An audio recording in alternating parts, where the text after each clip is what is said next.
right. Hey, everybody. Welcome back to the Just Make It Pretty podcast. I am talking with a friend of mine today, Jordan Brown, and I'm super excited to have him on for the topic of choosing industry partners, vendors, and protecting your in-house team. I think it's going to be a super awesome episode, as I always do. And let's get into it. Welcome to the Just Make It Pretty podcast, the slightly unhinged marketing podcast for home builders and beyond. I'm your host, Sarah Haynes, also known as the Pixel Wizard, and my goal is to tackle the tough stuff that goes in behind the scenes in marketing and offer actionable tips, creative insights, and a little bit of humor to spark some creativity. I'm so glad you're here. Now let's get started. So for those of you who don't know Jordan, he's the Director of Sales and Marketing at Graham Hart Home Builder. And he's also the recent winner of the McSAM Award for the Sales Director of the Year, which is super exciting. So, Jordan, thank you so much for coming on the podcast today. Well, you're awesome, Sarah. Thank you so much for having me. This is going to be a lot of fun. Yeah, it's going to be a lot of fun. I was thinking about this topic because I know that we're obviously in a tougher market right now, and that comes and goes like for everyone. And leadership isn't just about making like smart cuts when things get tough, or there's just so much more into like these decisions to make cuts or to partner with vendors and making aligned decisions for your company.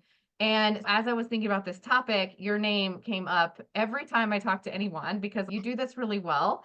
And so I think it's going to be really good just hearing how you choose the right partners, how you work with your team. I think being a director of sales and marketing both, like I think is also you have a unique perspective. So that's my backstory. So tell us about your career. Tell us about you had a long run in this Oh my industry. gosh, I know. Yeah, it's So, longer by the day, so I can't believe it. But this coming October will be 20 years in the industry. And yeah, been with a couple of different large national builders, been with some smaller privates, currently, of course, with Graham Hart Home Builder. And it has been such a wild, fun, adventurous ride, just like all know this industry to be. yes. Yeah, it is a crazy industry and 20 years is no joke. So congrats on that. I want to ask you a couple personal questions if that's okay. But I want Sure. to hear tell me about your career journey. If you're looking back, is this where you thought you'd be? Like was there anything that surprised you? How did Yeah. that go for you? Yeah, so this is not where I anticipated I would be. So starting out 20 years ago, I was graduating from college. I was interviewing profusely for a whole bunch of different interviews and jobs. And the first one happened to be with Pulte Homes at the time. And back in 2005, all the big nationals were hiring very largely out of college and Okay. had the opportunity to jump on as a sales in training for, gosh, maybe 6 months or so. And lucky me was paired up with just some fantastic people in the industry and folks who took me up under their wing and taught me everything they knew. And I sold in the chair for 15 years, worked for a couple of different companies. And so much of this is attributed to just experience in the field, learning as you go, and obviously product knowledge and people that you look up to as mentors in the industry. But then the last 13 years prior to Graham Hart, I was with Hovnanian Homes and had the opportunity to grow up into a role as an area sales manager. It wasn't really something that I sought out, but I always knew in the back of my mind, okay, I love sales. I love this whole industry. Over time, I became very passionate about it. And I knew that I just wanted to learn more in different facets of new home construction. And so I started seeking opportunities to shadow and learn about land acquisition and sales management and leadership and starting to lean into, hey, what do margins look like and return on equity and everything else there. And again, I was very lucky to have sales leadership who were open to me getting involved in that. And so as an area sales manager, really enjoyed that because your attention shifts from, hey, how am I going to make the next sale? Live and die from the edge of your own sword. And there's a lot of energy that comes from that. But it shifts to, hey, how am I going to make sure that my sales team achieves for themselves? And what am I going to do as a sales leader to be there for them? Shower them with love, obviously, but hold them accountable with love as well for what they should be doing. And so I found a lot of just confidence in that role. I found a lot even more so that, okay, I didn't realize I was going to love this as much as I did. And it's grown from there. Yeah, that's awesome. It's something I hear from a lot of people because I ask that question to almost all of my guests. but they always are like, you have to kind of lead with this curiosity. You have to learn more than just what's inside of your little bubble in your role. And I think that's such a sign of a good leader. And as that's happening, like a good up and coming leader. So I love that. Yeah, thank you. I'll also tell you this too, because it's always fun going out to the field and proving you still got it and going out there with the sales team and hey, nerd out and take a prospect and just dive right back in and just have some fun with it because you never want to be so far separated from your team that you just don't feel like you have the opportunity to do what you once did. Yeah. Oh, for sure. I get that with I started as a graphic designer. And so like when I get to actually like design something, it's like the Yeah. best day because I love what I do. But like when you get to do what brought you there to begin with, it is. Mhm. It's so fun. Yeah. So let's talk about like choosing the right industry partners. And when as in your role, I'm sure you work with a lot of your in-house team, you work with other vendors, everybody does. And when you're evaluating potential partners for either a sales or marketing support, what's something that makes them stand out to you? Like in a good or bad way? Like what how do you make those decisions? Sure. So to answer that directly, communication efficiency in terms of how they communicate. Quite frankly, a lot of it is too, how do you jive with the personality? Can they articulate their product? So much Mhm. of it is from the sales chair. Hey, what are the features, benefits, emotions, drawings into it? And how can you work with them as a team? Do you think it's going to be a good fit? And I'll tell you, starting at Graham Hart Home Builder a year and a half ago, coming in from my experience was purely on the sales side. I had coming from my history a incredible marketing department at K. Hovnanian Homes. And you look back hindsight 2020 and like, gosh, they're even better than I thought they were at the time. Just because of now knowing everything that was being handled behind the scenes for everyone out in the field to make sure they were taken care of. And so, without ego, full transparency, when I started in this role at Graham Hart Home Builder, being over sales and also leading the marketing department, there was a lot of drinking through a fire hose of information. I had to be very intentional about learning and learning quickly and taking as many demos as I could because there were a lot of low hanging fruit coming to a very small builder where there are a lot of people who wear multiple hats. And you have to be very intentional about your marketing spend and making sure that what you spend money on moves the needle as far as it can for your team. And when you're having these conversations with trades and vendors and what they can do for you, there are so many options, so many opportunities, and so many things that you can really get down the rabbit hole on and get excited about, especially with how fast tech is moving. And Mhm. everyone knows new home construction isn't exactly the furthest forward industry in terms of being at the forefront of For what's sure. out there. But having to take a step back and saying, okay, I'm really excited about this, but at the end of the day, what is it going to do for the company? Is it going to convert? Because at the end of the day, everything comes to conversion. How are we going to find the sales while, of course, enhancing the customer experience and making it as efficient for us as a company as possible? Yeah, for sure. And so it's a lot of that communication that's gonna start in their pitch to you. Mhm. But I feel like that's such a small amount of time. And like I've done Yeah. pitches and you get this little tiny window. So like when you're talking to different vendors, like how do you decide, okay, yeah, this is definitely something that's gonna jive not only with me and like my goals for what they're doing, but like Yeah. with our team, because when there is a disconnect, like things fall apart really fast. Absolutely. So I bring it all back to everyone talks about culture. It's the key word. And yes, you can create and try to create a culture on who you want to be as a team, but it's about, hey, how do others perceive your culture from the outside in? And so that's always been very important for us, especially as we scale up. And so the way that I have to look at things, because shoot, the last year and a half, we've grown from 5 communities to 12 active communities. It's been a lot of growth in a very short amount of time. And so I have to look at these relationships that we're building up to say, okay, what is this going to look like as we build? It's not just about what it is right now and our relationship with the trade and the vendor, but what is the capability to scale and can they scale with us and create and I should say offer the same amount of customer service that they're pitching right now. Yeah, yeah, that's for sure. If that drops off, that causes like it's Mm. not you lose trust, right? Like you're Yeah, like, this was that's how right. this whole process was, and then now you've switched it up and you're not gonna talk to Yeah. me. Yeah, I can feel Yeah. that. The other thing I'm thinking through too, Sarah, is that it all depends on, hey, what kind of software systems is your team working on currently? Like, for instance, when I came to the company, we had a CRM system that was great for the back office, but it really didn't serve as a great tool for our sales team for what we needed it to be. And so Mhm. we had the opportunity to shift over. We're now on HubSpot. It works great for what we need it as for our sales team. And then, how everything works together and speaks to each other. You have to make very good decisions on, hey, is this software going to jive with everything else that we're utilizing as a company? And again, that same conversation as we grow, are we going to have to shift again? Or can we look at this long term?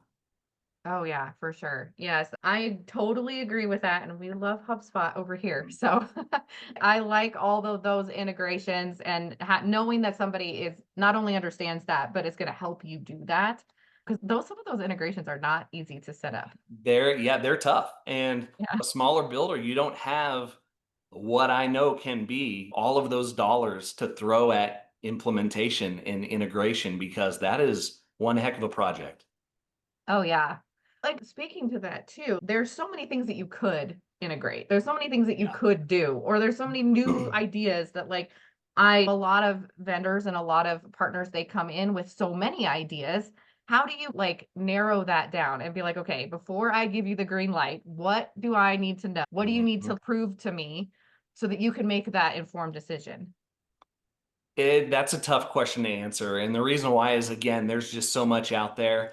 I'll actually kind of lean on my relationships that I have with other sales leaders across the nation and being parts of groups like Jeff Shore and Sales Leadership Roundtable and getting to know and nurture different relationships of sales leaders who have been in the space for a long time and have gone through certain pathways on, yes, this works great, or, you know what, this is a great team and a great company, but these are some of the concerns that we had. And so leaning on those relationships and some of the advice from your peers in the industry, it's priceless to me. And that's really helped me over the course of my last year and a half with Graham Hart, try to make some good decisions, healthy decisions for the future. Yeah. The building industry, I will say, the people are very collaborative and Yeah. like asking those questions, like I haven't at least personally run into a ton of gatekeeping. It's, oh, this is what we Mhm. did and this is what it worked. And I love seeing that too. When Yeah. I had a conversation with Taylor Humphreys, and he said the Mhm. same thing. He was like, this building this, network of people, and we want to help everybody. And so Yeah. come ask the questions. There's very much a nurturing aspect. It's a huge industry, and just like anything, it's so small at the same time. Yes, it's the smallest big industry. So now when you're having those conversations and you're trying to make those Yeah. decisions, how do you feel like making a decision with a vendor is Mhm. different than making a decision with someone in-house? Sure. Okay. Let me think about this because I feel like even if it's someone in house, let's say it's one of my sales consultants who comes to me and pitches an idea for a marketing event or guerrilla marketing tactic that we want to try in a community that's toughing it out right now compared to a professional vendor who's out there. It's the same, hey, you've got to heavily vet it. I want to make sure that the person speaking to me and pitching, number one, believes in it. Number one, has vetted it themselves and can tell me exactly what they're thinking, how they're going to execute, the logistics behind it. And I love the ideas and these pitch concepts, but I need you to be able to tell me how this is going to go so I know that you've thought it through. And Yeah. speaking more so in house, right, with my sales team and marketing team, because that makes it a lot easier to say, okay, I can tell that you've thought it through. Now let's sit here together and see if this is going to work so we can roll it out with the team. Yeah. So what I'm hearing you saying is it's really not that different. If a vendor comes to you and has an idea, like they can pitch it to you the same way as you would if you were an employee. Like you are now a pseudo in-house person, pitch it to me the same Mhm. way. Am I understanding that? Yeah, the one thing that vendors have though is all of the data behind it that they've utilized with other clients and that they've seen. So if they've done it with other clients, I want to see, hey, what was the test case? What was the end result? How did this work for you? Let me know why that would be a good fit for our role and our team and maybe the specific community that we're trying to target. So to Yeah. that point, vendors who have had previous clients that go down that path, you've got that ability to tell that win story. Yes. Sell me on the idea. Yes, I agree. So now I know that one of the reasons that people, builders, or any company really brings in and out external company or a marketing agency or whatever, the reason is because they're cutting something out in-house or they like don't have the budget or something in-house. But a lot of times, like things start slowing down and then we start slashing stuff. And unfortunately, at least in my opinion, like it seems like marketing's like one of the first ones to go. And it's so Yep. frustrating as a marketing person. I get it because things are tight. Like we've Mhm. got to do something. Tell me what your perspective is on that whole thing. Am I off base? Am I just biased because I'm in marketing, or are you feeling the same thing? Absolutely not. You're dead on. Anytime that there's either frustration or fear in the marketplace or uncertainty and unease, it is immediately, okay, what are we going to do to scale back on the marketing budget? Because we can't exactly tell where X, Y, and Z is coming from. And it's hard. I get it. Executive management wants to be very conscientious of spend. And you want, as a sales and marketing leader, to be able to say, hey, I can quantify it, and this is what I'm seeing out there, and these are the results that we're providing. But if something's coming from the top of the funnel and working its way down, it might bounce off of both sides a couple of times with a whole bunch of different things leading to the conversion or the sale. So the thing that I always go back to is, do you have the relationship with your direct employer, your division president, whoever it is, to say, listen, at the beginning of the year, we created this marketing budget on purpose. We were intentional about it. Do you still believe that this is the strategy that we agreed to at the beginning of the year when we sat down and said, no matter what confronts us this year, it is just as important to not pull back the lever on spend if the market either sours, or another really good point that we could talk about is if the market really enhances and gets better.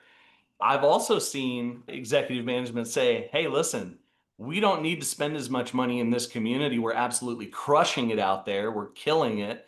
Let's pull it back.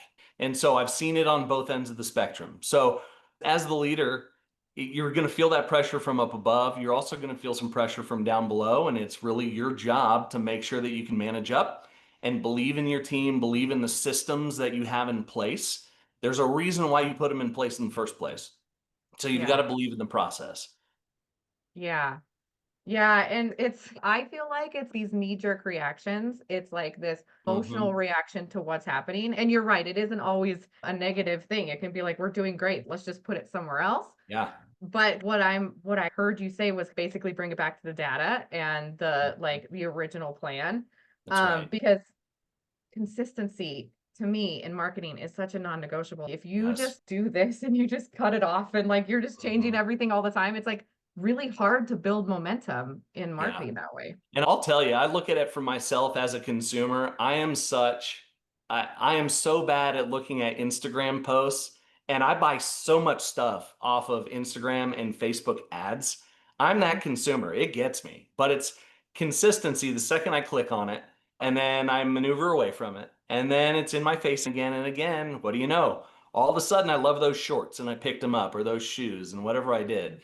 So it's the consistency that you have to have. And I'll even peel off a whole different direction too. It's, hey, who do you want to be as a brand identity?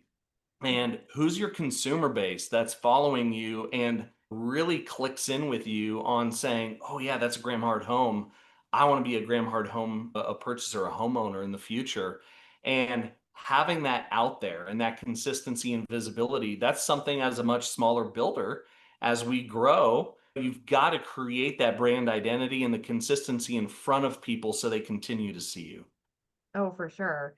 And that's where the struggle happens, at least for me too, Yeah. is like that process of seeing that ad 20 times and then like just happening to see it in other places or on social or websites or whatever, like that whole process takes so long. And it's like hard to like put that on a spreadsheet of this is what we're doing. And we've got this many people that have only seen the ad twice, but they're going to buy. So it's like, Yes.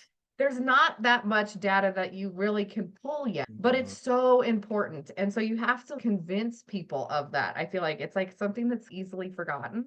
Yeah. So how do you do that? What are your tips for doing that? Sure. Just again, staying in front of the decision makers and showing, hey, this is what we're doing. We have an entire sales team and marketing team who is behind it. There's one thing to talk about implementation from a tech standpoint, but another thing to say, hey, does your sales team believe in the product that we're putting out there? Like, for instance, my buddy Justin over at BombBomb, love that man to death, such a great guy. If you are utilizing BombBomb as a company, is your entire sales team behind it and using it and showing that they believe in it and making use of the dollars and the spend that's there? But how can you craft that conversation to say, again, bring it back? This is why we're doing what we're doing, and we're going to see the results. And then, hey, if you believe in it, you will. Yeah. Yeah, and I think that we have to calm the chaos in those Mhm. moments of like when things are shifting around and like to be able to say, yes, but we're consistently doing these things and Yeah. this is your foundation. I feel like does do that. But it's difficult to like manage when things are feeling unstable, especially Mhm. when that's coming at the top down, because your team is going to get nervous and shifty if they start hearing that. That's And right. so, Got to keep your calm and your cool as a leader. The other yeah, thing too is, your relationships that you work on so much with your executive team. I'm really lucky here where our executive team, they are all 20 years in the industry with multiple builders. Everybody's got a pretty dang decent level head on their shoulders. And it's things will get tense, obviously, as they do with certain things, but hey, throw a joke in, lighten up the mood. I'll be that goofball who says something totally off the wall, and sometimes that's what it takes to just say, okay, let's bring it back to square one. What are we here to talk about? What are we all on the same page to achieve? We're all running the same direction. So let's just remember that. yeah. Yeah, it's sometimes you have to remember it's we're not saving lives, like, Mhm. be okay. It is Yeah. serious, but it's not that serious. We can take a step back. That's difficult. I think that's a Yeah. skill that people have, that great leaders have, is to stay grounded. Agreed. It's it's tough. How do you have a way of doing that? Because I've seen you actually do this with like in groups of people. Like you just change the mood. And so like how do you build that skill or how do you like have that? Or were you just born with it? I am who I am, and you love me or hate me for it. So that's I'm I really can't answer that other than I look at things as a glass half full. That's just who I am innately anyway. And so I think that speaks volumes in terms of how you tackle conversations in a room and just try to look at things from a, hey, this is not a problem, it's an opportunity to work through, and this is what we're going to do. So if you reshift the mindset in terms of how you're going to run at something, there's an energy there that I think that you can build relationships and work together to work through things. Yeah. Yeah. So be yourself, basically. That's Yeah. what you're saying. Yes. Be yourself and think positively. I think probably would fix a lot of people's problems. Okay, so let's talk about I've already asked you for a lot of advice, but if you were to give like teams that are trying to build that kind of aligned partnership, Yeah. what would be your one piece of advice that like do this today to get that started? Transparency. I think that's going to be really important when it comes to aligning with whether it's your internal team or vendor trade relationships that are out there and say, this is what we're trying to achieve. And these are our KPIs, these are our metrics. This is who we want to be as a brand and a builder.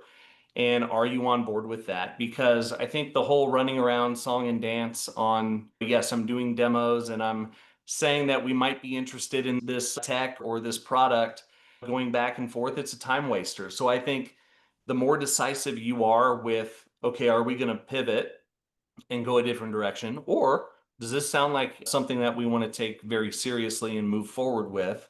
Just quick, decisive actions and then being confident in the decision that you make. Yeah, that's great advice. Absolutely great. So now one more. If there's something Yeah, that you come on. wish like more people understood, like in this industry, like what it takes to lead well or what it takes to work with your team or lead, like you can take it any way you want, but the one thing you wish more people understood. And I've said this before, and I'm a very firm believer in this: is be real, be yourself.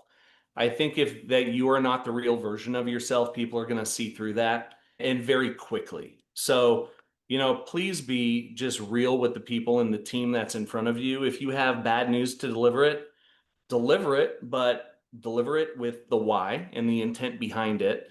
And again, I'm a big eh, sales leader in terms of, hey, listen, I love you guys. We're going to have a lot of fun doing this. We're going to work very hard.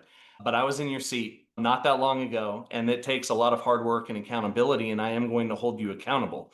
So it is okay to be not necessarily a stern leader, but to hold people accountable and help them remember, hey, listen, there's a reason why we do what we do, and we're all going to run that direction together.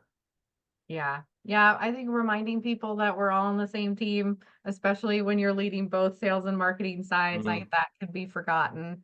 And yeah, I love what you said. Like, just take your ego out of it, be yourself, Yeah. and just communicate openly. I love that. I think it's great advice for anybody, anywhere, whether you're a Mhm. trade vendor, or whether you're an employee, a leader. Yeah. And the more that you can get your team members to operate outside of their silo, and again, encouraging relationships between not just sales and marketing, obviously, that's the point of this conversation, but purchasing and construction and everything else to formulate those relationships across departments. Man, you want to talk about a culture that you can really grow on from there and get people involved in making decisions. That has really been a game changer. Yeah.